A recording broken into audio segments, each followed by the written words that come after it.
The ruins of Alexandria still whisper secrets to the wind. Broken columns lie beneath the sun, and the dust of centuries covers what once was the greatest center of knowledge the world had ever known. Men are remembered here, philosophers, emperors, generals. Their names are carved into stone and echoed in books. But the women who taught, healed, and discovered are mostly invisible. History did not forget them by accident. It chose to. Long before the modern world learned to read and write, women were shaping civilization. They were astronomers who studied the skies, healers who understood plants, and poets who gave voice to faith and law. Yet when history was written, their stories were buried beneath the achievements of men. Among these lost voices stands Hypatia of Alexandria. She walked the streets of Egypt in flowing robes, a teacher of mathematics and philosophy in a time when few women were allowed to learn, let alone instruct others. Students traveled from across the Mediterranean to hear her speak about geometry, astronomy, and the movements of the planets. Her classroom was not hidden behind walls, she taught openly, believing knowledge belonged to all who sought it. But Alexandria was changing. Religious tension was growing, and power was shifting from science to dogma. Hypatia's devotion to reason made her dangerous. To extremists, a woman who questioned authority was a threat greater than any army. One winter morning in the year 415, she was dragged from her chariot and murdered by a mob. Her death marked not only the loss of a brilliant mind but the silencing of an era where women dared to think freely. For centuries, her name disappeared from most history books. Libraries burned. Scrolls vanished. Her teachings survived only in fragments, whispered through time. Yet Hypatia was not alone. More than 1,000 years before her, in the city of Ur in Mesopotamia, lived Enheduanna, the first known author in human history whose name we still know. She was a high priestess and a poet, the daughter of King Sargon of Akkad. In an age when writing itself was new, she composed hymns that shaped religion and politics across the ancient world. She wrote not as a shadow but as herself. She signed her works. She spoke of exile, power, and devotion to the gods. Her words united empires and defined spiritual language for centuries. Yet later historians rarely spoke her name. Her poems were preserved, but her identity faded. The voice remained, the woman vanished. Across ancient Egypt and Greece, women also practiced medicine. They learned how roots could heal pain, how leaves could cure infection, and how childbirth could be made safer. In early civilizations, female healers were respected. Their knowledge passed from mother to daughter, from village to village. But as male-dominated institutions grew stronger, this wisdom was rebranded. What was once called medicine became labeled magic. What was once science became witchcraft. Women healers were no longer celebrated, they were feared. Their knowledge threatened new systems of control. The pattern repeated again and again. When women created knowledge, it was ignored. When women challenged power, it was punished. When women shaped civilization, it was rewritten. History, like stone, was carved by those who held the tools. Kings recorded their battles. Priests recorded their doctrines. Scholars recorded their theories. Women were left out of the story, not because they did nothing, but because their presence disturbed the order of authority. Imagine a world where Hypatia's school had survived. Imagine a world where Enheduanna's name was taught alongside Homer. Imagine if women healers had become the founders of modern medicine instead of being burned as witches centuries later. Civilization might look very different. Yet even in silence, their influence lived on. Their ideas traveled through time disguised under other names. Their discoveries became foundations for later empires. Their courage became invisible pillars holding up human progress. The ancient world remembered kings and conquerors. It forgot its thinkers who wore no crowns and carried no swords. It forgot its mothers of knowledge. And so the ruins remain, stone without stories, names without faces, achievements without authors. But history is not finished. Each time we speak their names again, the dust begins to lift. Hypatia, Enheduanna, the forgotten healers of Egypt and Greece, they return from silence into memory. Their lives remind us that civilization was not built by men alone. It was built by minds, and many of those minds belong to women. The first chapter of human progress was written in voices that history tried to erase. But stone can crack, and silence can be broken. The ancient world may have buried them, but the truth still breathes beneath the ruins, waiting to be heard. When discovery was taken from women, the laboratory replaced the temple. The telescope replaced the oracle. Humanity entered an age where knowledge was no longer whispered by priests but measured by numbers and machines. It was called the Age of Science, a time of progress, reason, and discovery. Yet for many women, it became another age of silence. The tools changed, but the pattern did not. In the early 20th century, in a small laboratory filled with humming machines and darkened rooms, Rosalind Franklin captured an image that would transform the future of humanity. It was called Photo 51, an X-ray diffraction photograph of DNA. Within its shadowed lines lay the secret of life itself, the double helix structure that explains how every living thing is built. Franklin did not see herself as a revolutionary. She was methodical, precise, and fiercely devoted to accuracy. While others rushed to publish theories, she believed data must come first. But her work was shared without her consent. Two male scientists, James Watson and Francis Crick, used her image to complete their model of DNA. Their discovery won the Nobel Prize. Franklin's name was barely mentioned. She died at the age of 37 from cancer, likely caused by radiation exposure from her research. The world celebrated a discovery but forgot the woman who made it possible. The code of life was revealed, but its true author remained in shadow. A century earlier, another woman had already imagined the future of machines. In Victorian England, Ada Lovelace studied mathematics in a society that believed women's minds were too fragile for numbers. Working with Charles Babbage's mechanical computer, the analytical engine, she wrote what is now considered the world's first computer algorithm. But her greatest insight was not the code itself. It was her vision. She saw that machines could do more than calculate. She predicted that computers could create music, art, and complex patterns. In an era of steam and gears, she foresaw the digital age. Yet history remembered Babbage as the inventor and dismissed Lovelace as merely a helper. Her notes were overlooked for decades. Only in the 20th century did the world realize that the first programmer was not a man, but a woman silenced by her time. Even those who could not be ignored were still resisted. Marie Curie arrived in Paris as a poor immigrant with a mind full of questions. She discovered two new elements, polonium and radium, and opened the door to nuclear physics and modern medicine. She won 2 Nobel Prizes, something no woman had achieved before and few humans ever would. But fame did not protect her. Newspapers attacked her for being foreign. Academies tried to exclude her. When her husband Pierre died, she continued alone, carrying both grief and discovery on her shoulders. Her health slowly collapsed from years of radiation exposure. The world took her knowledge but questioned her place within it. Across Europe and America, countless other women worked in silence. They calculated star movements, mapped the heavens, and classified plants and animals. Often their names appeared only as assistants in footnotes, if at all. Some published under male pseudonyms. Others allowed husbands or supervisors to take credit, because recognition was the price of survival. Why did this happen? Because science, like history, was controlled by institutions built by men. Universities, journals, and awards belonged to those who fit a narrow definition of genius. Women could discover, but not define. They could contribute, but not lead. Their brilliance had to pass through male approval to be seen as real. This was not ignorance. It was design.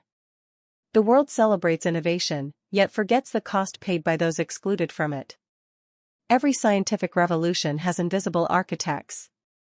For every famous name in textbooks, there are forgotten minds behind the curtain. The theft was not of ideas alone, it was of identity.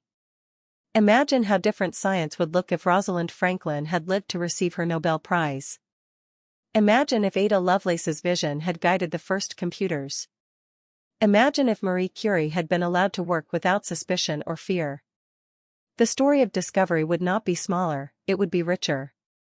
But even in silence, their influence reshaped the world. DNA defines medicine. Computers define civilization.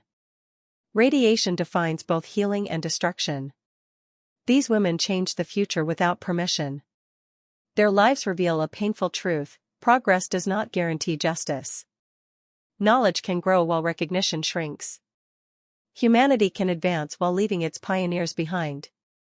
And yet, their stories endure. Every time a scientist opens a genetic code, every time a programmer writes a line of software, every time a hospital uses radiation to save a life, these women speak again, through their work, not their names. They were not forgotten because they failed. They were forgotten because they succeeded too well in a world not ready to remember them. History called them assistants. Time will call them architects. And the age of stolen minds is slowly giving way to an age of truth. Queens without crowns, warriors history could not silence. War has always been written in the language of men.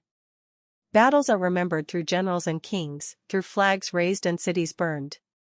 Yet hidden within the smoke and steel were women who fought, healed, and led, without monuments, without songs, and often without names. They were not meant to be warriors. That was the first rule they broke. In the forests and rivers of 17th-century Angola, Queen Zinga of Ndongo and Matamba stood against one of the most powerful empires on earth, Portugal. While European ships carried chains and guns, Nzinga carried strategy and will. She negotiated treaties with the same skill she commanded armies. When her enemies refused to offer her a seat during a diplomatic meeting, she ordered one of her attendants to kneel so she could sit upon his back, an act that declared she would never bow. For decades, she resisted colonization and protected her people from slavery. She formed alliances, adopted new religions when useful, and fought in battle beside her soldiers. European writers painted her as cruel and savage, because they could not accept that a black African woman had outwitted their empire. History reduced her to a villain because it could not handle her power. Across the sea, in medieval France, a teenage girl changed the course of a war. Joan of Arc claimed she heard divine voices telling her to lead France against English occupation. Against every law of her time, she wore armor and commanded troops.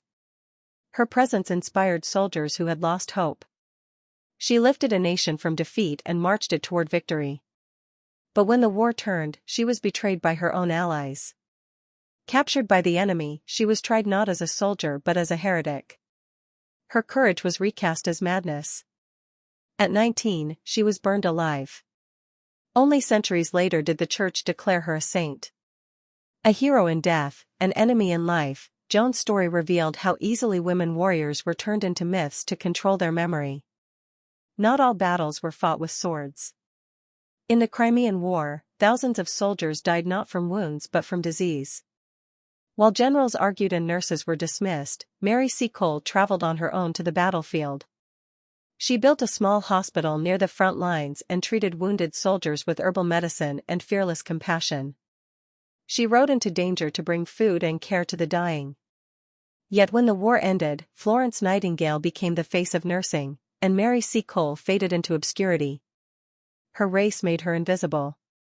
Her bravery became a footnote. During the world wars of the 20th century, women became spies, resistance fighters, and codebreakers. They hid messages in baskets of bread. They smuggled children out of occupied cities. They sabotaged railways and radio towers. Many were captured and executed. Their names were erased for security, and then for convenience. Victory needed heroes. History chose men. Why were these women forgotten? Because war demands symbols. It prefers simple stories of masculine strength. A woman with a weapon disrupts that story. She questions the idea that courage belongs to one gender. So she is turned into a myth, a monster, or a memory too dangerous to keep alive. Nzinga became a legend of savagery. Joan became a saint, not a commander. Seacole became a shadow behind a brighter name. Their humanity was stripped away to make them easier to ignore. Yet these women did not seek crowns. They sought survival. They fought not for glory but for freedom, dignity, and people who had no voice. Their victories were not carved in stone, but in lives saved and nations changed. Imagine if every young girl learned that wars were not only fought by men. Imagine if bravery had more than one face. The history of conflict would not be weaker, it would be more honest. The battlefield is not only a place of destruction. It is also a mirror of society's values. And in that mirror, women were blurred out. Still, their footsteps remain. In Angola's forests, Nzinga's legacy lives in independence. In France's banners, Joan's name still burns. In every hospital ward, Seacole's compassion survives. They were queens without crowns, generals without titles, heroes without statues. History tried to silence them with fire, ink, and time. But their stories refused to die. They proved that war did not belong only to men. Courage did not wear one face. And power did not always sit on a throne. Some of the greatest warriors in history were women, and the world is only beginning to remember them. Hidden figures, the women who built the future. The future does not arrive with a warning. It emerges quietly, in equations scribbled on paper, in machines humming late at night, in ideas dismissed before they are understood. The modern world was not built only by those whose names appear on monuments. It was built by women working in the margins, shaping tomorrow while being told they did not belong in it. In the middle of the 20th century, as rockets prepared to leave Earth, Katherine Johnson sat at a desk with a pencil and a mind trained to see what machines could not. At NASA, she was known as a human computer. Her job was to calculate flight paths, re-entry angles, and trajectories so precise that the smallest error could mean death. She worked in segregated offices. She was excluded from meetings. Her reports were unsigned. Yet when astronaut John Glenn prepared to orbit the Earth, he refused to fly until Katherine personally verified the computer's calculations.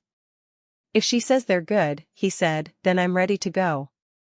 Her numbers carried humans into space and brought them home safely. For decades, her work remained classified and uncelebrated. Only late in life did the world finally learn her name. By then, the moon had been walked, the stars had been touched, and history had already moved on. While some women were calculating the future, others were inventing it. Hedy Lamarr was known to the world as a Hollywood star, beautiful, glamorous, admired and underestimated. But behind the spotlight was a brilliant mind. During World War II, she co-invented a frequency-hopping communication system designed to prevent enemy forces from jamming radio-controlled torpedoes. The U.S. military dismissed the idea. They told her to help the war effort by selling bonds instead. Decades later, that same technology became the foundation of Wi-Fi, Bluetooth, and GPS systems that now define modern life. Her invention changed the way the world communicates, yet she received no recognition during her lifetime. Her beauty made her invisible in a different way. The world saw her face, not her intellect. Progress continued, but the pattern remained. In many countries, girls were still denied education. Speaking up was still dangerous. Knowledge was still treated as rebellion. In Pakistan's Swat Valley, a young girl named Malala Yousafzai wrote a blog under a false name. She wrote about going to school. She wrote about the right to learn. For this, she was shot in the head by extremists who feared educated women more than weapons. She survived. Malala did not fade into silence. She spoke louder. She became the youngest Nobel Peace Prize laureate and a global symbol of education rights. Unlike the women before her, her story was told in real time, broadcast to the world. History did not get the chance to erase her, yet. Her survival marked something new, a moment when forgotten women began to be remembered while still alive. But even now, erasure continues in quieter forms. Women's achievements are still questioned, minimized, or labeled as exceptions. Media celebrates genius as male by default. Schoolbooks still struggle to balance the narrative. The future, like the past, is shaped by who gets remembered. Why does this matter? Because memory is power. When we remember only half of our builders, we misunderstand ourselves. We teach children that brilliance has a gender, that courage has a shape, that leadership has a voice. And each time, a girl somewhere learns to doubt her own potential. The modern world runs on systems created or transformed by women: space travel, wireless communication, human rights advocacy. These are not side contributions. They are foundations. Imagine a future where every child learns that the moon was reached with a woman's calculations. That the internet owes its existence to a woman's invention. That standing up to violence for education can change the world. That future is not distant. It begins with remembering. The women of the past were hidden by ink and stone. The women of the present are hidden by noise and speed. But their impact is impossible to erase forever. History once tried to forget them. Now, it is being rewritten. The future they built is already here, written in code, carried by satellites, spoken in classrooms, and protected by voices that refuse to be silenced. They were never absent. They were simply unseen.